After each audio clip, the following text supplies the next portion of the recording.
Hello everyone and welcome to an AVGL behind the scenes interview. Today I've got a couple members from Best Coast, West Coast with me. Go ahead and introduce yourselves, guys. My name's Dylan, and I'm the captain and ADC for Best Coast West Coast. And I am Eric, Zorion in game, and I'm the solo laner.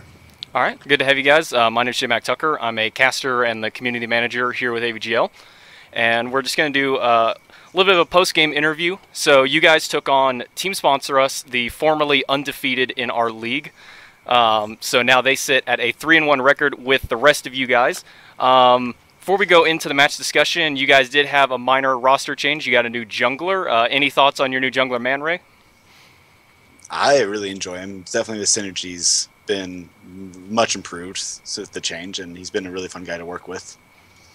Yeah, it definitely, the addition of Mary was a more cohesive fit. He's confident in the role, and it helps to have that confidence in, especially the role as a jungle, which helps the rest of us be able to play our roles better, not having to worry about it. Yeah, definitely. He played, I think 3 different gods in your set. He had a Loki, a Bastet, and I think a Thor was the other one that he had. Yes. Yeah. So definitely showing that he has a little bit wider of a god pool, especially bringing some of the, what you could maybe consider the lower tier picks into the jungle. We don't see Loki or Bastet much anymore these days. I expect a rise in Loki with some of the recent changes happening, especially the Hydra's Lament buff that really helped him out. So going to this, what were some of your strategies, some of the things that you had in mind going against Team Sponsor Us, knowing that they've kind of been the powerhouses of the league so far? I would say, definitely we're just going to just give it all our all, and just kind of stay more focused on doing objectives and kind of staying on one-track mind instead of splitting up doing, oh, let's do towers, let's do objectives, and completely ruining our chance in any lead we had. Yeah, I just, going into it, obviously, going against the undefeated team, it was a little bit of a, oh god, here we go. But I think we just wanted to keep our heads up, do our best, and it worked out in the end, I think. Yeah, I think if I recall, you guys dropped game 1. It's a little bit of a rough one for you, but you guys came back strong in game 2. A little bit of a weak startup, I saw. I think that was the game that we had Man Ray playing the Bastet.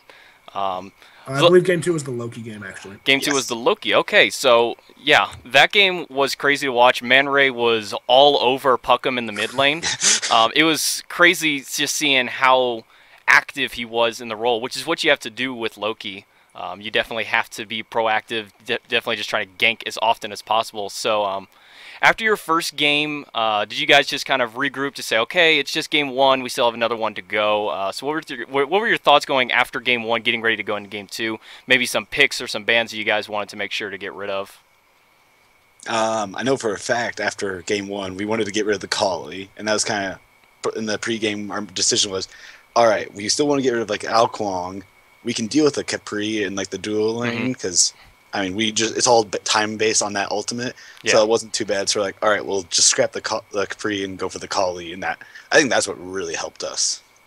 That, along with the fact that we managed to grab Janice in the last 2 games, I think that was a really big pick, especially because his Janice is incredibly solid and really was putting out a lot of damage, helpful portals. There was a few times where I was ganked in solo, and I was like, don't worry, the ult's coming.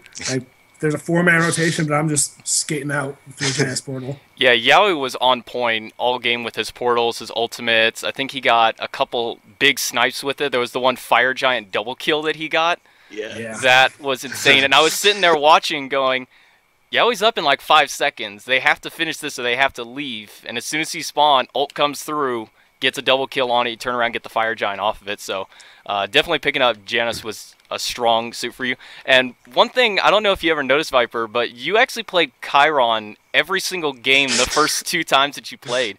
Yes. So Chiron actually had been played, I think, 12 times so far in the league up until this week, and you were 5 of those picks. so it was. I liked seeing that you were comfortable on Chiron, but I definitely also like seeing that you were that you went out and played a couple different gods this week. Neath and Ho Yi struggled a little bit on the Ho Yi, but your Neath play was pretty strong. Yeah, I got really comfortable with Chiron when he first came out. I just played him so much. I thought, why not? He's still pretty strong. And then I realized, oh, he's got nerfs, so let's switch it up. And I used to always be good on Neath, and that was one of my main ADCs in the beginning of Smite, so I went with it. Yeah. So after game 2, you guys, that was the first time that Team Sponsors has dropped anything. They dropped their first game of the season on that one. So you guys bring the set 1-1. What were your thoughts going into game 3? It's a lot of excitement that we actually took a game. I know afterwards we're like, guys, that was their first loss. I'm proud of us. Like, we were all just proud that even if we were going to lose the game 3, like, we were able to take a game. So, yeah, definitely the excitement was with us. We were really proud of that, especially because it was a pretty hard fought win, but it was a good game. And I think just we rode that momentum into game 3, and just had a solid pick and ban phase. Once again, getting the Janus, banning out the Kali, and just kind of running a similar strategy.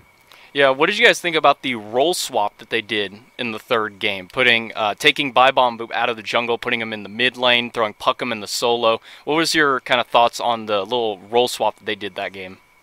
I was a little like, okay, this is gonna be interesting. A different person in my lane. Osiris again, not really a fan of that one. No. But as evidenced by getting soloed once in each game. But yeah, Osiris does damage. What do you know? Yeah. It was. At first, it was like, okay, it seems, from at least what I know of Puckham, he's a good solo laner. He's played in relegations, if I remember correctly, and he's up there in the rankings. But it was just, I got to play my lane, play against the god that I'm playing against. The player themselves shouldn't really matter. All right.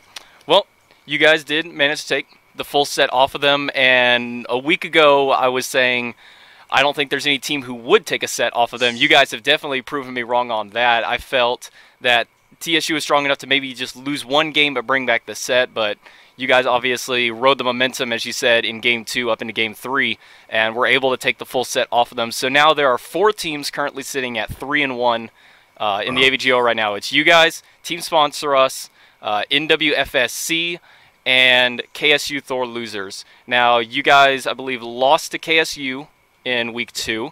You guys have now beaten Team Sponsor Us, and now your next opponent, maybe not this coming week, but in the upcoming weeks, is going to be NWFSC. So do you have any strategies maybe going against these guys? I think we'll have to do a little bit of research before we have formed any strategies.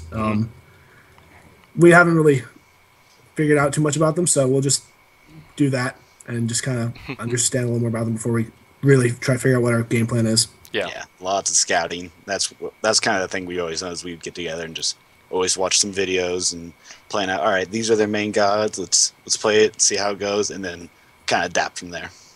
Yeah, and like I said, whenever we do our streams on Tuesdays, we stream usually 2 out of the 4 sets that go on during the week. So I don't believe, no, actually NWFSC, I think they played Purdue this week.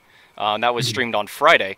So definitely one thing that a lot of these teams don't take advantage of, I think Team Sponsor Us is one of the only ones who have, is watching the stream, watching how things play, kind of hearing the casters, what their thoughts are on it.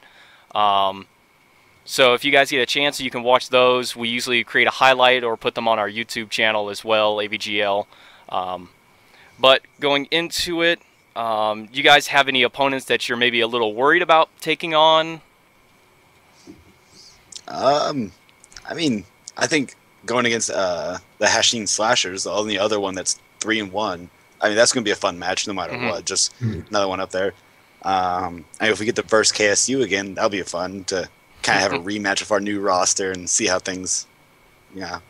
Yeah, I believe that was with Father of Olympus you had against them on that time. Yes. Which that was a fun set to watch, definitely. I think that was when Zorka got the late game. Oh, yes. Yeah, that sidestep into the first reset will forever haunt me. Yeah, I remember watching that, and my first thought was, that wasn't the cutest of sidesteps. So as soon as I started moving, I was like, "This, oh no!" Oh, yeah, God. And by that point, it's already too late. You really can't do much about it, so you kind of just accept the fate. And luckily and unluckily for you, you weren't there, so you didn't have to incur the wrath of the possible pentakill. Yeah, I was already long gone, taken out. So yeah, call that one the blessing and the curse for that one. So I don't think that you guys will play KSU again until the final championships will be taking place in late April. That's going to be, I believe, a double elimination for that one, and a chance at winning, I think it's 12,000 gems or something like that for first place. It's crazy prize pool. So you guys have any final thoughts or anything like that before we get ready to sign off for this interview?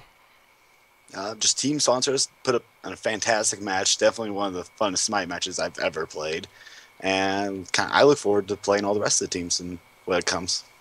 Yeah, like Dylan said, Good Games team sponsor us was like a really fun match to play against people at that level. And also, thank you to AVGL for putting on this tournament to give people like us a chance to form teams and practice at a higher level of Smite than we're used to.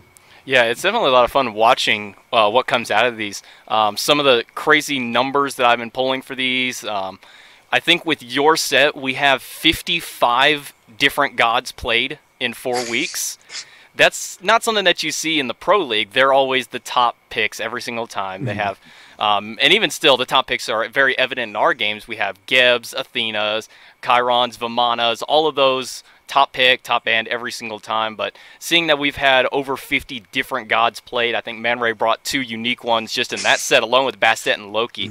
So I'm definitely loving seeing all of the out there picks that we don't normally get to see with the Pro League. So it's definitely fun to watch, and best of luck to you guys in your next round of sets. Any shout outs that you have for friends, family, anything like that? Shout out to the rest of the guys on the team that couldn't make it. Man Ray, Yowie, Zoza, our 2 subs, Night Raven, and John Perry. Those guys have been really great in trying to deal with the scheduling conflicts we've had. Yeah, just shout out to the rest of the team. Shout out to AVGL. It's really exciting to play Smite like this, so thank you very much for that. Yeah, thank you guys for coming to do this interview with us. So thank you all the viewers at home for watching. This has been Viper and Zorian from Team Best Coast West Coast. And they have just defeated Team Sponsor Us, the formerly undefeated, and they now sit 3-1 in the season. Best of luck to all of our players in the league in your future matchups, and best of luck to you guys once again in your future sets. Thanks. Thank you very much, Justin. No problem.